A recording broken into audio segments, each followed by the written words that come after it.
Hello, welcome. Good afternoon. It's a pleasure and honor to have Dr. Jorge Batista da Rocha, the Ensembl Outreach Project Leader at EMBL-EBI. Dr. Rocha has an extensive experience in bioinformatics training, capacity building, outreach, developing various resources for genomic analyses. He has completed his PhD in bioinformatics and human genetics from South Africa and is passionate about making genomics guided innovations equitable, accessible to all scientists across the globe, particularly for the bioscience and medical fields. So, Dr. Rocha, once again, thank you so much for a lovely 2-day workshop at Manovikas Kendra, Kolkata. It's a pleasure to having you here at this podcast. So, thank you very much for inviting me for the podcast, and thank you again for a brilliant 2 days of workshops. The caliber of students here is excellent, and I've really enjoyed my time here, learning from them too. So it's been a pleasure to be here. Thank you. So, I am Dr. Sarosh Patakia, and I'd also introduce our youngest science prodigies, Shumoi and Nazia. Hello. So, at the outset, Dr. Rocha, could you tell us briefly about your stellar journey from the MSc days to your PhD and to now being project leader at EMBL-EBI, project leader in the Ensembl browsers? Thank you for the question. You're really kind. I'll start off by saying I actually still feel like I'm just starting out. I almost know just how much I don't know, but it's been a really wonderful journey, and I keep being excited to learn more. So starting out, I did my MSc at the Sydney Brenner Institute at the University of the Witwatersrand in South Africa, and I had an interest in bioinformatics from an early point in my research in molecular biology, because I was inspired to see how computers could be leveraged to research the life sciences, to do so at high throughput and get closer to the applications of genomics to real-world scenarios. In my PhD, I did work on cancer pharmacogenomics, and I took that forward in my PhD to do more landscape pharmacogenomics for African populations. After my PhD, I was inspired to seek roles in training and development. I got a role at Wellcome Connecting Science, where I learned a lot. I developed training for many areas of bioinformatics, but also primarily for COVID-19 genomics. New ways of training that had to overcome the difficulties of the pandemic, bringing people together when needed it, and I'm glad I got to connect with so many great researchers, so many great trainers, and bring those people together to empower many participants in their projects and in their work to overcome problems like SARS-CoV-2 and many more. So ultimately I feel a bit grateful and a bit lucky to be where I am. After the job at Connecting Science, the role at Ensembl came up, and I'd been a big fan of it in my research, and I thought, let me apply. I'm interested in training. Ensembl is a great resource, and let's see what I can do to help bring that to the world. Yeah. Awesome, thank you. So for the listeners who are new to the field, so why and how has bioinformatics become critical for biology in general and medicine in particular? That's a really interesting question. I think the simplest way I can answer it is scale. More than ever, we have bigger data sets to process, and we need bigger sets to answer the bigger questions that biology poses to us. A lot of this data is just too big for any human to work with by hand. It's too big to run on individual computers at that. We're needing systems to analyze this data, whole computer clusters to have the power to process it. And now, in the era of machine learning and deep learning, arrays of computer clouds working on this data, mining it, processing it, and understanding it. Yeah, right. So Okay, so now this question is a bit personal, I think. But what do you enjoy the most? Like, whom do you enjoy the most? The researcher Dr. Rocha or trainer Dr. Rocha? I would definitely say the trainer. Trainer Okay. definitely, it's got my full focus now. Research is wonderful, I enjoyed it, but in training it's amazing to see the immediate impacts of the work that you put in, and it's quite exciting to me, so I'm never turning down an opportunity to train if I can get it. Okay, so in continuation to this question, I want to ask you that you have been involved in training scientists globally, and how is Ensembl helping in like taking this bioinformatics field forward? That's a really good question. So Ensembl is quite fortunate to have a dedicated outreach team that we can train people around the world on our resource. And one of the reasons why our resource is so valuable is it provides the latest gene annotations, so the maps where genes are on the genomes. And in addition to those maps, linking out to a range of other databases. So I would say the true strength of Ensembl is twofold. Great annotations made available freely to the public, and layering on loads of external links and resources to help shape the picture of biology around those. Because it's not just about us. Ensembl is just one part of EMBL's resources. It's also one tool in a suite of bioinformatics resources that you can apply. And more than ever, you have to layer on different tools for different parts of your analysis to understand the question you're trying to answer. And what are the challenges you face? Goodness me, I've been facing a few. One of those is trying to strategize in terms of reach versus number of people in Europe versus number of people across the world. How do we balance the time that we dedicate to the different forms of training to do that? There's various ways that we can produce training material. We can make content online, we can train virtually, we can train in person. Ultimately, a good balance and strategic approach to that is something that I've been working on. I've been at this for a year. It's been quite interesting to learn from my team into what they enjoy and what their experience has been in it. And I think I'm nearly there in terms of understanding what we could do well to maximize our efforts without losing the personal context that we gain through in-person training. So those are some of the challenges. Plus, the new Ensembl website coming is quite exciting, but a particular challenge. Yeah. So, like, we can see that you work so hard for everybody out there. So, does your work connect to our everyday lives? And if yes, then how? I hope so. Yeah, I hope so. I hope so. I think scientists have a view that their work will impact the lives of others. I hope that at the very least I can empower scientists to get the information that they need out from a resource the size of Ensembl and out from, in general, resources connected at EBI. If I can succeed in just doing that for one person, I'd be happy. But I'm fortunate enough to do a number of workshops across the world. I have a great team that I work with too. Sarah, Alina, and Luis are far better at delivering training than me. So I'm fortunate to be grouped in with them. They're brilliant trainers. And together we want to get that information out there, and as many researchers we can help, the better. And from there, each one of their outputs may go on, depending on the field they're researching, be it agriculture, microbiology, medicine. We hope to see some really great outputs of that in time. Yeah, that was actually my question, that how you see genomics and bioinformatics like impacting ordinary people's life, for example, like in healthcare and food security that you said. So. No, it's a good question, and I think it's one of the things that's been missing since we've had the Human Genome Project, and we've been trying to get to the roots of how we can apply genomics readily to solve real-world issues.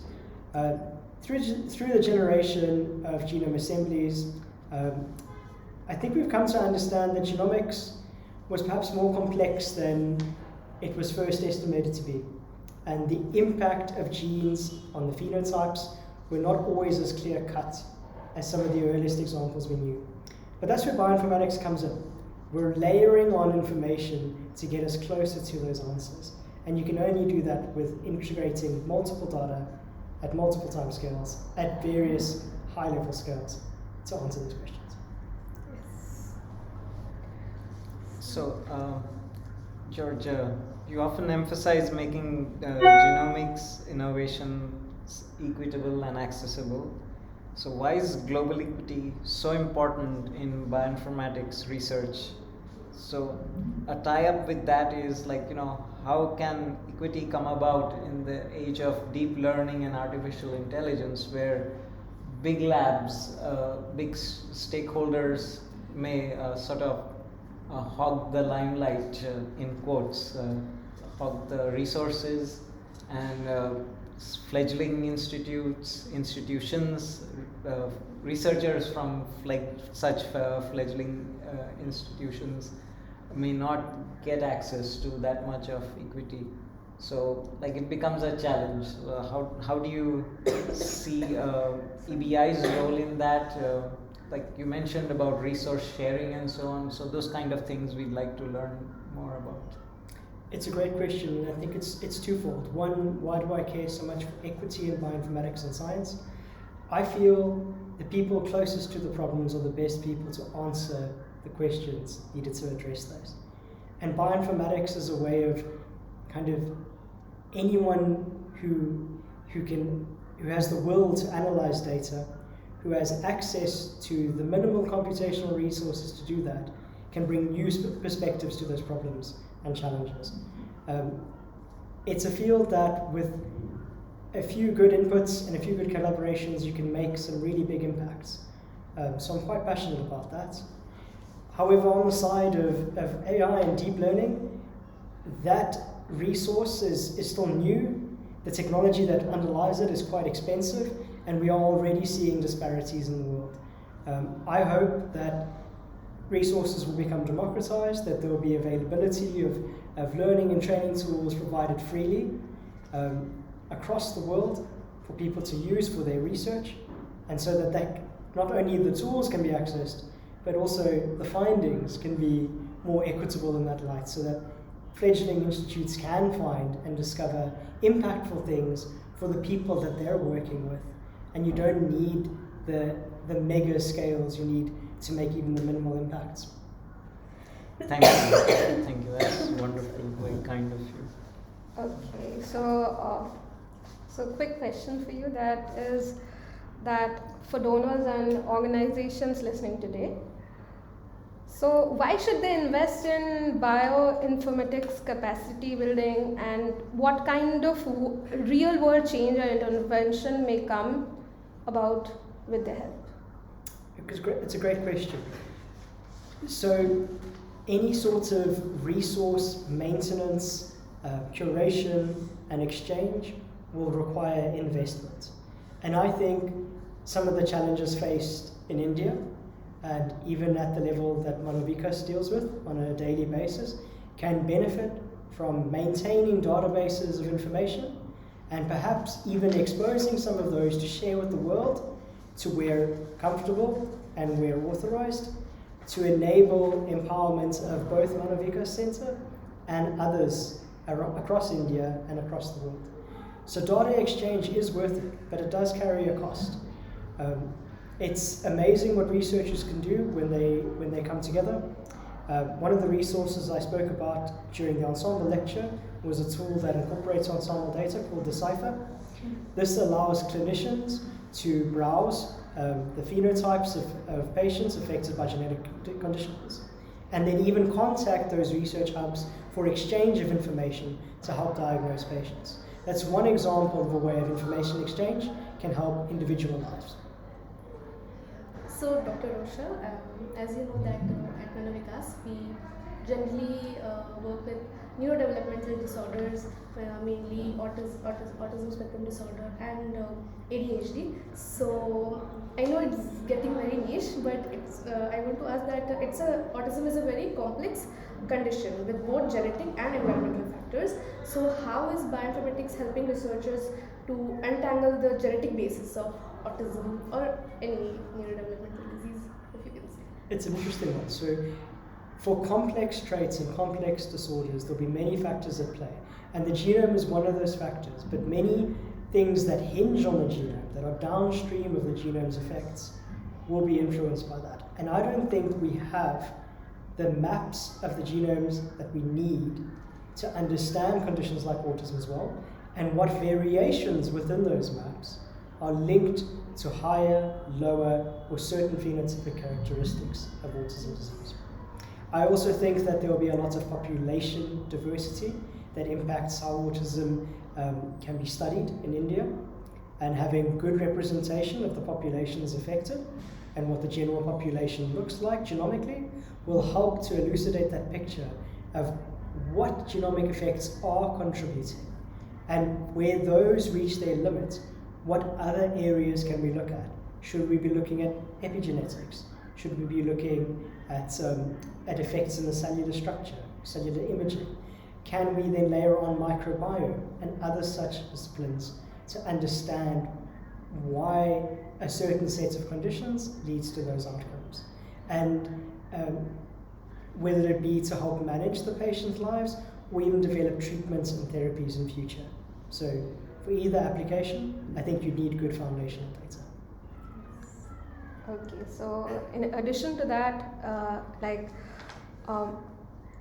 what are the challenges in using genomics for autism research, and how do platforms like Ensembl help to overcome these barriers?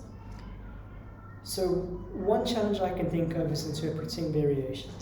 So when finding variants, if you're doing sequencing in your patients or you're doing genotyping, interpreting what variants there are, what variants have been seen before, at the scale of human variation that we have today, is no trivial task. So Ensembl hosts up a number of variation resources where you can explore variants that are deposited in global databases, compare those to what you're seeing in your set to help you prioritize variants of interest that you want to research further. We also host tools like the Variant Effect Predictor that can lay on annotations and functional prediction information onto variants that can help you prioritize variants from their characteristics too. So one very valid and important question is, like, while looking at variants across various individuals, you can learn a lot, but then every now and then we get asked this question, like, why do you look at other vertebrate species? Why do you look at other invertebrate species? Not just vertebrates, but invertebrates. And I know, like, you're deeply associated with the invertebrates also at EBI. And hats off to EBI for actually hosting so many thousands of genomes. Like, we personally know from Dobzhansky's foresight, like, nothing in biology makes sense except when you look at evolutionary context.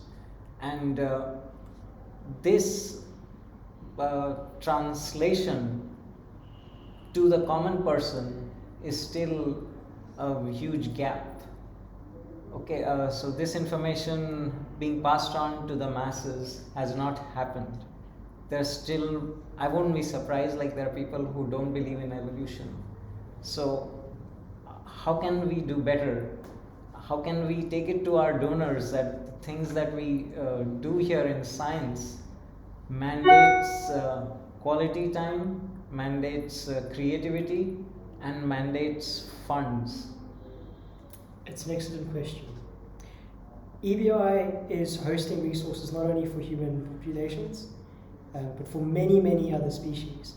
And ultimately, we could say that even the annotation in the most well-studied human genome is incomplete.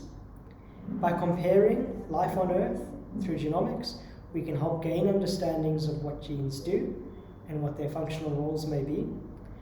It also helps fill in our view of understanding of how life is related. Conservation across genes, in particular mammals, is a useful marker for where you introduce a variant. Will something have harmful outcomes or benign outcomes, depending on how well conserved that gene is and its function is across related species. So that's one way of using non-human data to enable human research. I think there's other ways too. By understanding those genomes better, we can understand ways to to incorporate that into various fields. It could be agricultural development, pharmaceutical development, novel ways of exploring genomics to fill in those gaps in our knowledge. If you don't sequence it, you'll never know, kind of thing. So, Dr. Rocha, for the people who are not scientists, Ensembl something they can explore or benefit from? That is an excellent question. I'm really proud to say Ensembl is a free resource which anyone can access freely and make use of and help them learn about genomics in the world. It may take some getting used to if you aren't familiar with concepts in molecular biology, but I have run workshops for even school-age participants who haven't gone through those extensive trainings, and they've got to learn a bit about the genomes and how you can compare genomes by using their sequences. And I think it's one of the ways that I hope more people try out, just to see, hey, what does the human genome actually look like if I try and browse it? You know, we've had this genome for 2 decades now. What does it look like? How many bases are there? How many genes are there? You know, those are some of the early questions that someone might be curious about genomics, and they can find that information on our sites. And hopefully our help can guide them to gain some understandings out so that they recognize what they see and they can share it with those they care about too. Okay, so what do you see as the most exciting change or discovery coming in the field of genomics in the next few years? Wow, really hard to place, but I would say for me, personally, it's twofold. One is the efforts to get to nucleotide level understanding of DNA. So a lot of work went into developing the human genome, annotating it so we could have gene level understanding. There are experiments which are running now to induce every single possible variant of a gene, change each nucleotide for another, and monitor that effect in an assay. It's being done in a high throughput way. It takes a whole team of researchers in a really advanced lab to get these right and to do them at scale. But the more genes we do it for, the better fine-grained understandings we can get of manipulating our genome and understanding what those changes will do. So that's one. And if we compound that with the information that we can gain from deep learning and training machines to interrogate biological data sets and identify patterns that would have been difficult to see, and use the machines to analyze these data at scale, I think the combination of them will be amazing. I can't wait to see the outputs that come out as a result. Okay, so I think we are approaching towards the end, and I have 2 final questions. That is, can you refer a few tools for the students who are gearing up on bioinformatics? So, yes, like those who are beginners in the field of bioinformatics.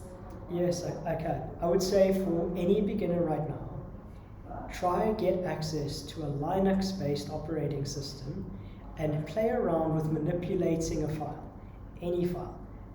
Try to operate with that with a command. That's a good way to get your head around, right, I want to process data, but what if I had many inputs, or I need many outputs? Having a simple understanding of ins and outs of command, using Linux, using the Bash programming language, or using Python, those are good ways to introduce yourself to working and wrangling data. There are many free trainers out there online, but I could even say, try the chatbots, ChatGPT and other tools like that, Claude. They're really good at giving you explanations of what basic codes do, and it's up to you to test them and not let the machine do all the work. Validate your inputs, validate your outputs, and see what comes out, and learn in that way through practice. And the last question, since you were into the pharmacogenomics of cancer, so do you see the role of bioinformatics in moving forward towards more personalized approaches for autism? Like, can pharmacogenomics play a massive role in the field of autism? It's hard to answer now. I think there's still a lot more research that needs to be done. But I'd hope so. I'd hope that we get to a point where we understand the genome well enough to know what the risk factors for conditions like autism are, that can enable diagnostic and can enable prognosis and enable treatment. I hope so. Cancer is a really interesting field to tackle with pharmacogenomics because the nature of the DNA within the cells itself will have a major impact on the disease progression. So you can tailor therapies quite well to cancer. For conditions like autism, where we still don't have the clearest pictures, where we still need more research, I really do hope so. I think we need that population-specific view. That's quite important because I don't think the same traits that cause autism in populations in Europe will map exactly to populations here in India. So we've got to keep in mind that the existing data is quite biased. We need to do more research to overcome those gaps, to have good understandings, and put that knowledge to work. Okay, so I would like to ask you the final question as we have come to the end of our podcast. So how do workshops like this at this one at Manovikas Kendra help bridge the gap between science and the public? Great question. I really hope they do. I hope they do. And how I hope they do? I hope they do in the minimal way that students are inspired to see that open resources can be used for science at very high levels. And that could be used by anyone. It doesn't have to be a researcher. It could be anyone who accesses the site for freely and uses that data that's being shared out for the world. And I hope that they're encouraged to share what they find in that way too, when it is possible for them to do so. The other way I hope is through our Train the Trainer workshop, that participants are inspired to train even a colleague, even a peer, even your family back home. Show them not just Ensembl. Ensembl is just a great example because we have a great website that you can use to show cool things, but show them your work, show them what you've discovered, show them what you've done in different ways to gather their attention, to bridge those gaps, and to share how science can impact the world around us. No, thank you very much for a warm and very insightful session, Dr. Rocha. Thank you. So it's been Thanks for inspirational. Thank you. And thank you for sharing your vision for equitable genomes. And hopefully our institute will benefit from global collaborations and EBI resources. We look forward to building on today's session and keep this link and communication ongoing for a much longer period. Hopefully things will lead to new heights and discoveries. And thank you to our listeners for tuning in. Stay connected for more conversations with leading experts in science and research. I'd also like to again say thanks to Shumoy and Nazia too. Okay, all the best. Thank you.